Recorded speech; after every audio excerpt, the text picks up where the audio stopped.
Bom dia, boa tarde, boa noite, seja lá a hora em que vocês estiverem me assistindo.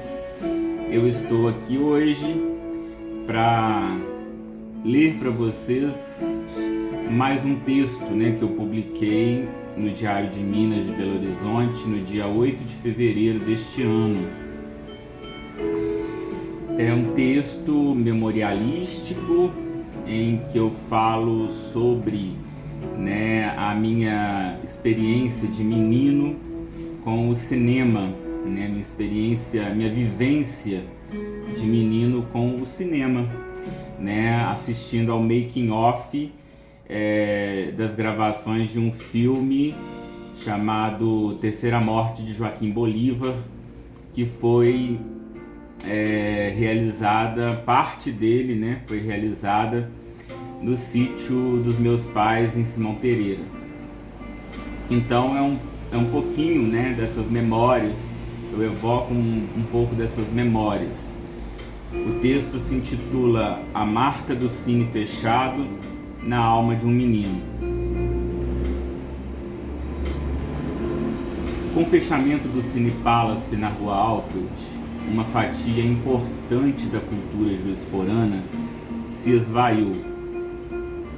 Um espaço que habita as memórias de muita gente dentro e fora de Juiz de Fora. A primeira recordação emblemática que eu tenho desse cinema data do ano 2000, quando aos 14 anos de idade começava a desbravar a vida urbana. Naquele ano, mais especificamente no mês de abril, um menino da zona rural visitava a cidade para assistir ao filme A Terceira Morte de Joaquim Bolívar, do diretor Flávio Cândido. O filme, cuja trama se reporta ao período da ditadura civil-militar brasileira, narra a saga de um jovem idealista de esquerda, Joaquim Bolívar, que na luta e na resistência contra a destruição do vilarejo histórico de Burruchaga, morre em 3 etapas da narrativa. As 2 primeiras, físicas, no período do golpe civil-militar de 64 e no contexto da Lei da Anistia, em 1979. E a terceira, simbólica e ideológica, na virada das décadas de 80 e 90, remetendo ao momento em que o personagem se vê corrompido pelo capitalismo neoliberal. O cenário das filmagens abarcou predominantemente as regiões de São José das Três Ilhas, distrito de Belmiro Braga, e Simão Pereira, Minas Gerais. Acompanhei de perto a rotina das filmagens, a presença dos atores Jonas Bloch, Otton Bastos, Antônio Pitanga e outros, no sítio de minha família em Simão Pereira, nos idos de 1997 e 1998, quando tinha 11 anos. Lembro-me de visitar a barraca verde e amarela, instalada pela equipe das filmagens, na extensa baixada existente lá no sítio, de observar a grande bandeira do Brasil surrada, desbotada e esgarçada, balançando ao ritmo do vento, na ponta de um bambu bem alto, cortado ali mesmo, em nossa propriedade. Lembro-me também das minhas bisbilhotices curiosas de garoto, que juntamente com minha irmã Verinha, mexia nas quinquilharias guardadas dentro daquela barraca. Lembro-me do helicóptero sobrevoando nossa casa.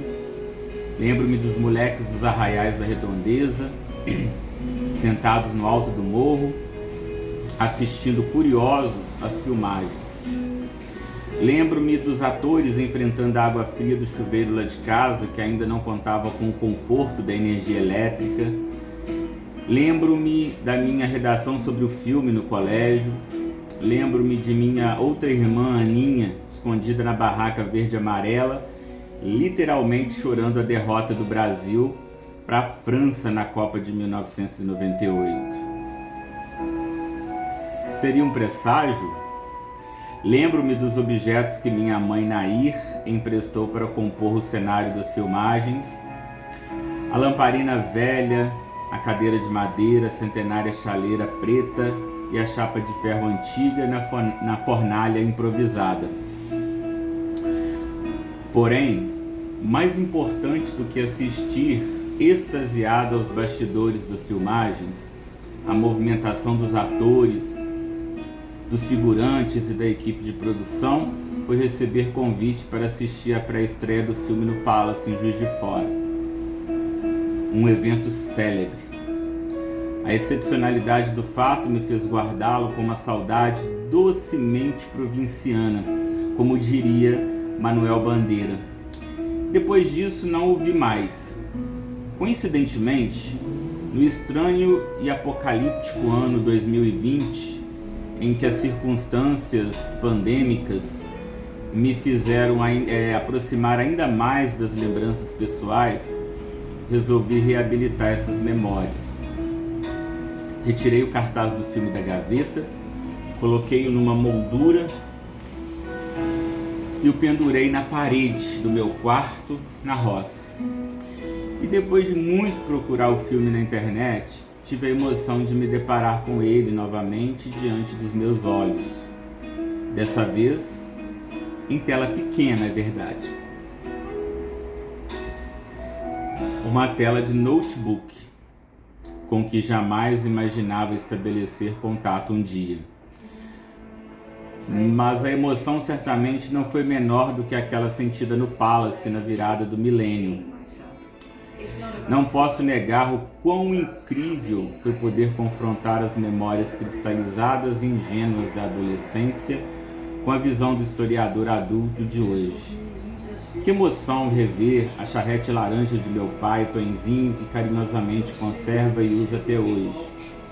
Que emoção rever nosso cachorro Bob, o fiel escudeiro do nosso cavalo Sereno, ambos em um outro plano. Que emoção rever a igreja e os casarões históricos de São José das Três Ilhas. Que emoção rever as paisagens do meu lugar de origem e os objetos carregados de memórias, alguns deles ainda com a minha família. Romantismo e saudosismo à parte, é salutar constatar que 20 anos depois, minhas percepções das críticas políticas, da realidade brasileira, do contexto histórico, das nuances, das representações imagéticas, da forma de assistir aos filmes evoluíram. O ensino médio cursado em Juiz de Fora, a graduação e o mestrado em História na UFJF, a atual experiência de doutorando e minha trajetória profissional como professor e historiador me permitiram desenvolver a maturidade intelectual necessária para perceber muitas coisas imperceptíveis naquela época. Uma delas foi a percepção de que somente um cinema, com as características do Palace, poderia exibir um filme nacional, de cunho não comercial, como A Terceira Morte de Joaquim Bolívar.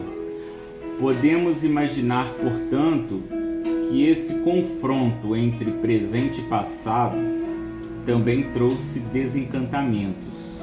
Hoje, entendo que aquela bandeira do Brasil surrada, desbotada e esgarçada, posicionada ao lado de uma barraca verde e amarela, não estava ali de maneira fortuita.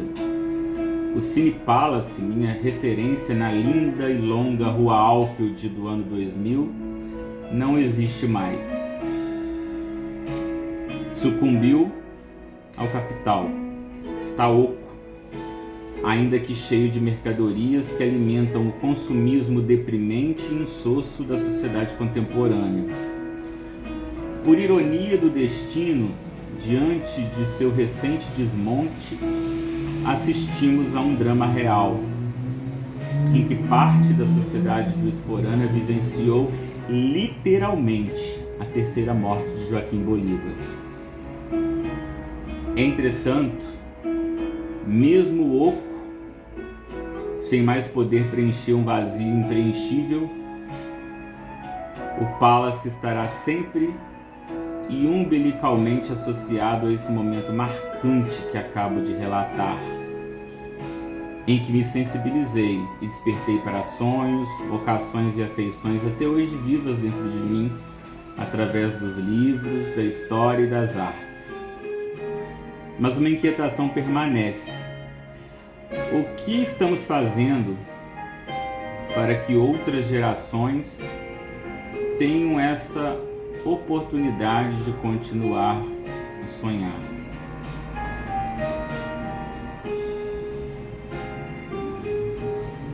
É isso, pessoal. Assim eu encerro a leitura de mais um texto, publicado no Jornal Diário de Minas de Belo Horizonte. E fica aqui o convite para vocês acompanharem, as minhas publicações, tanto no Diário de Minas como também na revista Trama Bodoc, Arte, Cultura e Criatividade. É um prazer enorme contar, é um prazer enorme, uma honra enorme contar com a leitura de vocês, e mais do que isso, contar com a participação, os comentários de vocês acerca desses textos, dessas produções. Um grande abraço e até breve.